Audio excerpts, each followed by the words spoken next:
Good morning and welcome back from spring break. I thought we'd start off today with just a sweet little art project, a little drawing of a bunny mom or dad with a little bunny child. Obviously, this is not going to be our most realistic drawing of a rabbit. For a, naturalistic drawing, I would send you to Miss Circe or Mrs. Mitten for those lessons. That is not my wheelhouse. But I am really excited to show you this very sort of cartoon looking picture that is the sort of thing we might find in one of those books with the animals who wear clothing and speak English. But I think it'll be fun as we're heading into the Easter holiday to learn how to draw this. And I also want to give credit to the website where I found this. It's actually an art teacher that I follow on Instagram. But if you want to find more projects like this, you can look at artprojectsforkids.com. That is where you will find lots of these tutorials that are very easy to print out and practice at home. Easy is the name of the game when it comes to any art project that I'm going to do. And that's something you already know about me. So we're going to use these instructions, but I'm just going to set them to the side for right now. Again, you could go to her website and print that out for yourself if you would like. We're going to start by folding our paper. I had actually pre-folded this one, but you can get the idea. First, we're going to fold it that way, and then we're going to fold it again that way, basically folding the paper into quarters. Ooh, my desk is a little dirty, excuse me. And when we're done, we've got a paper that has some guidelines. And that's simply going to help us to make sure that our grown-up bunny is a little taller than our child bunny and that the proportions are where we want them. So we're going to start by drawing the head of the larger bunny. And it does not have to be perfect, just a blobby oval is good. And you can go ahead and put in the eyes. Now notice the eyes are going to be about 2/3 of the way down.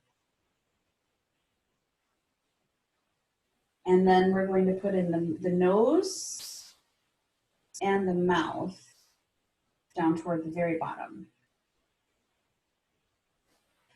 And from there, we're going to put in the tummy part, which is a long oval and kind of skinny. Make sure you can see it all. Now, we want to add the outside of the body here, but we want to leave room for the arms. So I'm going to start a little further down this time.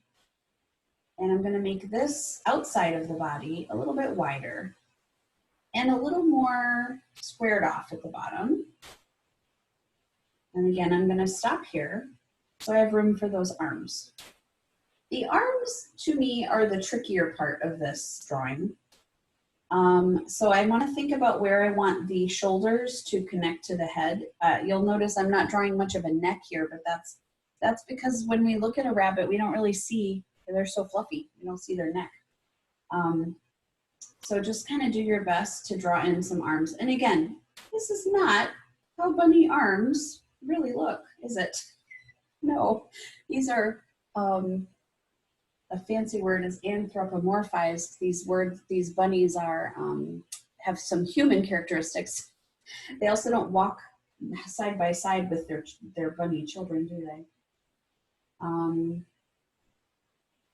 Okay, so now this arm, I'm going to stop there. I'm not going to draw the hand just yet, because if you recall from the sample here, we want their hands to be clasped. So I'm going to stop there and leave myself a little room for those hands to be clasped together, and I'm just going to finish it off like that. I'm going to leave this rabbit without a paw, a forepaw, for 1 second here. And then I want to put in some feet. I haven't left myself a ton of room for feet. And some toes.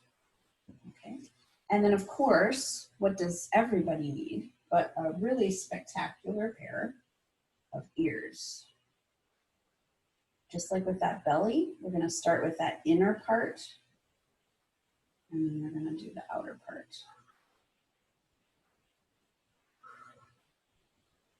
Okay, so I have my grown-up bunny all set. I feel like those ears could have been longer, couldn't they? Well, maybe I can still do something about that. That's why we have pencils and erasers.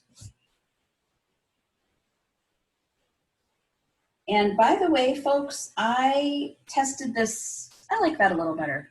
I tested this out before I tried to show it to you. Don't worry if your first one doesn't come out perfectly. Just flip the paper over, use those guidelines, and do another one. No big deal.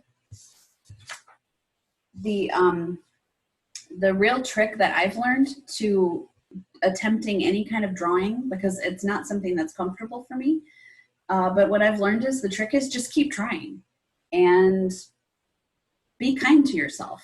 When the first one doesn't work out perfectly, just try again. That seems to be the key to the whole thing. Okay, so now I want to draw my little guy here. So I'm going to follow the same process. I'm going to start down here, but this time I'm going to put the head here. And I want to make that head a lot smaller than I made the head of my adult. I want to put in the eyes and the mouth. And I want to do that nice inner belly. Oh, isn't that cute? See, this is fun. Okay. Again, when I do the outer belly, I want to start a bit lower down so I can leave room for those arms. And I want to square it off a bit at the bottom. It gives the look of the little belly there. Now, this arm is going to be kind of easy. And this is where I think is the trickiest part of the whole lesson, is this is where we want our arms to be clasped. And I'm noticing now that I have left quite a lot of space. So that's going to be interesting. I'm afraid their arms are going to look like they're pretty long. Okay, so then I want my grown-up hand to come over. Oh no, that's not right. Leave a little space there for my little bunny's hand to come in. And then, there we go. Okay. Tiny little bit of Stretch Armstrong going on there, but that's okay. And feet, of course.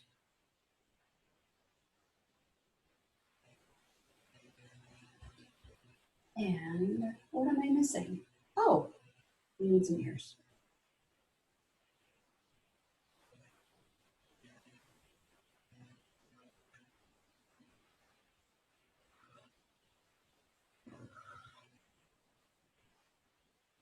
Well, I think that's pretty good. Okay, so I have my sketching. Oh, let me put in the grass. And now sometimes when we draw grass and sky, we want to put the grass beneath their feet, right down here, because that's how it feels when we walk on the grass. It feels like we're on top of the grass, right? But when we look at something from a distance, we actually see what we call the horizon line, and you guys will remember that term from some of our geometry work. the horizon line appears to us to be actually a bit higher than where our feet are because of where we're standing. So I'm going to actually put in the grass line a little higher up here. And now I think you'll agree, it looks like they're standing in the grass, and it definitely will look even more like that when we color it in. So the next thing that you're going to need, and I will try to put, I'm not sure I'm capable of this, but I will try to put a card at the front of this lesson to tell you what materials you need. I forgot about that. You will need a Sharpie or some other fine felt tip marker of some kind. But in a pinch, you could use a colored pencil or a crayon in a dark color. I just took some scratch paper that I had laying around, something I printed accidentally that I was gonna recycle, and I put that underneath. We always wanna do that. We always wanna have some extra padding underneath whenever we're using a permanent marker like this. And obviously you will ask your parents before using their nice markers and before using any kind of permanent marker. You'll just want to let your parents know, and I recommend going to them with your plan already formulated. So, hey, mom or dad, I'd love to use a Sharpie for this art project. I already have found some scratch paper that I can use to protect the table, and I'm planning to do it on the kitchen counter. Is that a good spot? And then if you come to your folks with that plan ready to go, they're more likely to say, sounds like you've thought all through it, so go for it. Okay, so with your marker or dark colored crayon, now we're just gonna go over all of our lines. I'm gonna do it sort of quickly here. You're gonna take your time. So if you need to pause the video while you do this, or watch it and then stop the video and do yours, that is just fine.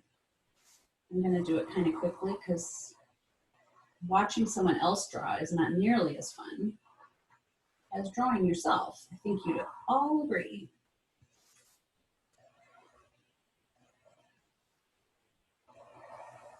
Now, in some cases, I'm not drawing my black line precisely over my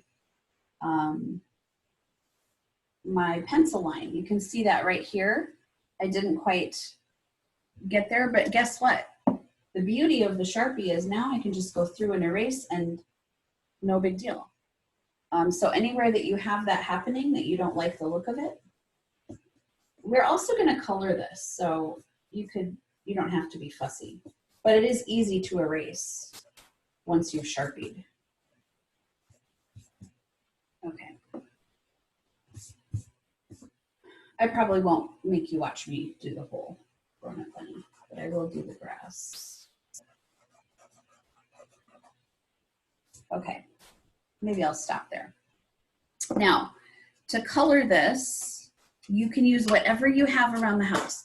I had some colored pencils, which I tried on this, but I was not nearly as happy with the result as I was when I got out these oil pastels that I happened to have at my house.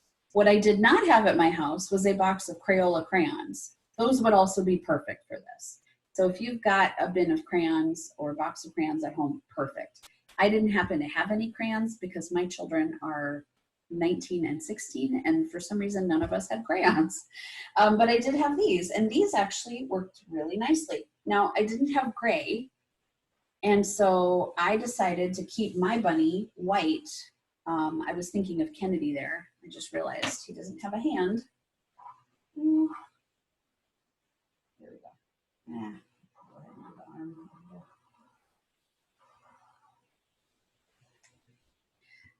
So I decided to leave his body white, just like Kennedy, and to use this peach color to just fill in those accent areas.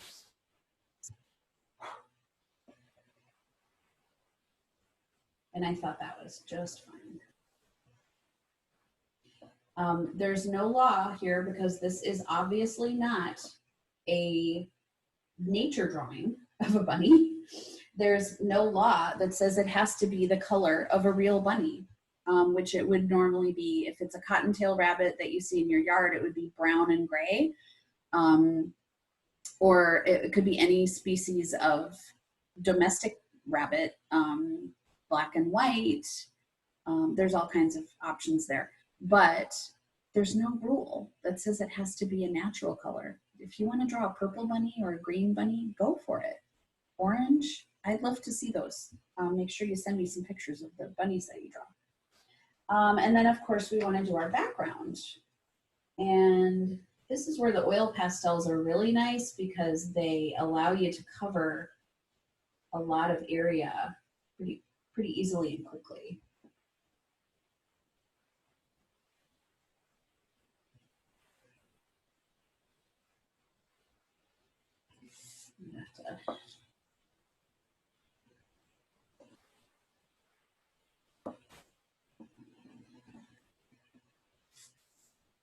And then you can decide on a background color. Probably do blue for the sky. But again, you are the artist here. If you would like your sky to be pink or yellow or fuchsia, you go for it. You're the artist, you get to decide. And again, if you don't like a choice that you've made, you just flip the paper over and start again.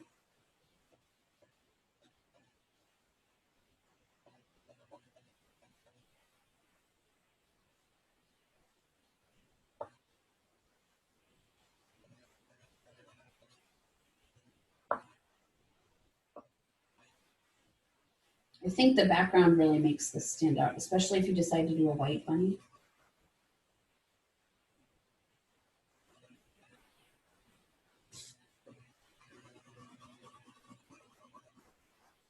Okay, I'm gonna stop there and let you get to work on your own drawing. So here's the example I started with. Here's what I came up with. I can't wait to see what you come up with. And if you want more information or more projects just like this one, I would send you to check out artprojectsforkids.com. And I hope you enjoyed making a bunny with me today, a bunny mom and dad, or mom and child with me today. Okay, take care everybody. We'll see you soon. Bye-bye.